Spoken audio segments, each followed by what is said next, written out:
20일부터 22일까지 전국 만 18세 이상 남녀 1,002명을 대상으로 대선 후보 지지도를 물었습니다. 이재명 후보 45%, 김문수 후보 36%, 이준석 후보 10%, 기타 0.5, 의견 유보 8% 나타냈습니다. 앞선 여론조사 보여드린 것과 같은 여론조사 내용이고요. 일단 지금 이재명, 김문수 후보의 격차가 직전 조사보다 좀 좁혀지면서 9%포인트 지금 한 자릿수 차이로 나타나고 있는데 이재명 후보의 지지율이 일주일 사이에 6%포인트 떨어진 45, 반면에 김문수 후보는 7%포인트 올라서 36.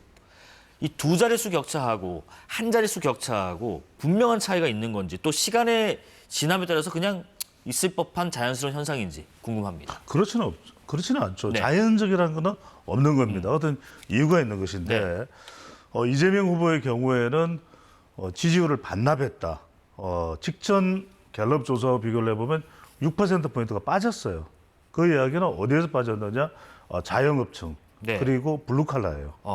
왜 빠졌을까? 자영업 그럼 블루칼라. 1차 토론을 처음 해서 이 커피, 또 호텔 경제학 논란이 있었죠. 그러니까 어떤 이슈가 옳고 그르냐의 문제가 아니라 영향을 미쳤느냐 안 미쳤느냐가 중요한 거예요. 그러니까 김문수 후보는 이 조사에서 국민의힘 지지율이 얼마인지 아세요? 36이에요. 예, 그러면 지금 김문수 후보의 지지율이 얼마나 나왔습니까? 36이죠. 36입니다. 회복이 된 거죠. 그러니까 일주일 전만 하더라도 집안이 시끌벅적했잖아요. 하와이 이야기가 나왔죠. 또 누군 도와준다 안 도와준다 이야기가 나왔죠. 그러니까 이게 김문수 후보가 오롯이 당 지지율까지도 가지지 못하는 상황이 벌어진 겁니다. 그게 네. 이제 가라앉으면서 회복이 된 것이고 아하. 그래서 예, 김문수 후보의 지지율이 올라간 지역이 있어요. TK, 네. PK. TK, PK. 원래 잘 나왔어야 되는 지역이잖아요. 그래서 회복이 됐다. 왜? 집안의 아수라장 같은 상황이 정리가 됐잖아요. 네네네. 그다음에 마지막으로 누구냐면 이준석 후보. 이준석 후보는 개혁신당 지지율은 6%인데 본인 지지율은 10%가 나왔잖아요. 그러니까 민주당에서 견제하는 것과는 무관하게 별도로 이준석 후보는 뿜뿜한 거예요. 네네. 주목을 받은 겁니다. 그러니까 이준석 후보가 주로 어디에서 지지율 올라갔냐면 20대 학생층. 네. 학식 전략이 먹혀든 거예요. 학생 식당 네네. 먹음직스럽잖아요. 그렇습니다. 그리고 또 반찬도 고루고루 나오고요. 그렇죠. 네. 그리고 이준석 후보가 이재명 후보의 연성 지지층을 가져가겠다. 그게 어떤 응답차층인지 아세요? 어떤 응답 소칭입니까? 중도죠. 중도 성향. 중도인데 중도에도 중도 진보가 있잖아요. 예. 중도가 있고. 그러면 이재명 후보를 지지했던 중도가 이탈했으면 그게 지금은 김문수 후보 쪽으로 갔다기보다는 이준석 후보가 정당 지지율이 6%인데 이번 이준석 후보 개인의 지지율은 10%다. 그쪽으로 조금은 옮겨가 있는 거죠. 지금 여러 가지 분석을 쭉 해주셨는데 일단은 어떤 그 이른바 뭐 호텔 경제론 등등의 논란도 있었고 그리고 국민의힘 입장에서는 정당이 회초리를 맞다가 이제 좀 정신 차리고 다시 하는구나 하는 듯한 반응이 있었던 것 같고 근데 하나 궁금한 게 있어요. 이재명 후보가 6%포인트 빠지는 사이에 김문수 후보가 7%포인트 올라서 36인데 보수층의 과표집 가능성도 혹시 있는지 궁금합니다. 그러니까 가표집 이런 표현 쓰지 마세요. 이거는 가표집이 아니라 네. 적극 응답층이죠. 적극 응답층. 그러니까 이 이야기는 갤럽 조사를 이야기하는 것이 아니라 수치는 말씀 안 드립니다.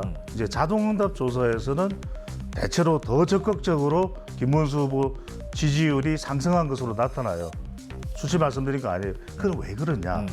지난번에 탄핵 국면 때도 보면은 국민의힘 지지율이 상당히 높게 올라가는 걸 볼 수가 있었어요. 네네. 자동응답 조사에서 적극 응답층이에요. 가표집이 아니에요. 적극 응답층. 가표집이라는 것은 조사에 문제가 있어서 마치 가표집이 이 오류가 생겨서 발생하는 것처럼 보이는 그게 아니라 적극 응답층이란 말이에요. 적극 응답층인데 이들이 전화 면접 조사, 면접원이 이렇게 우리 앵커에게 용준 앵커에게 물어볼 때는 그럴 때는 왜 누가 사람이 물어보면 응답을 적극적으로 좀 안 하잖아요. 네네. 약간 가리잖아요. 그걸 우리가 가린다, 조금 쑥스러워하다, 샤이가 되는 거죠. 그래서 전화 면접 조사에서는 조금 보수 응답자의 이 적극적인 응답이 좀 덜 두드러지게 나타나죠. 하지만 이제 자동 응답자에서는 이제 적극적으로 나타났는데 그건 가표집이 아니라 적극 응답이다. 근데 중요한 건 이거예요. 적극 응답한 사람들이 여론조사처럼 투표소를 가느냐 이게 중요한 거죠. 그러니까 투표소를 가지 않으면 그건 득표가 아니잖아요. 네네. 여론조사의 지지율일 뿐인 거죠. 적극 응답층이라는 표현 중요하다는 말씀하셨고요. 전통적 보수 강세, 아까 말씀하신 것처럼 TK, PK 이 민심이 흔들린다라는 분석도 오늘 결과 보면은 말씀하신 그대로 나오는 것 같습니다.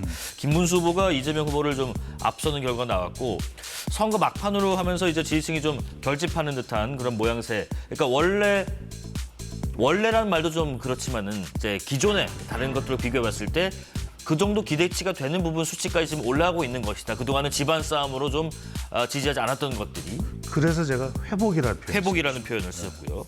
그런데 지금 조사 완료 사례 수가 대구 경북은 96명, 부산, 울산, 경남이 146명이라서 이 숫자가 때문에 이게 유의미한 결과를 볼 수 있어? 대표성이 있어? 뭐 이런 얘기도 있습니다. 유의미한지 무의미한지는 지역의 경우에는 표본수가 많지 않기 때문에 하나의 조사를 보는 것이 아니라 그래서 추세를 보는 거죠. 추세를 보는 거죠. 예.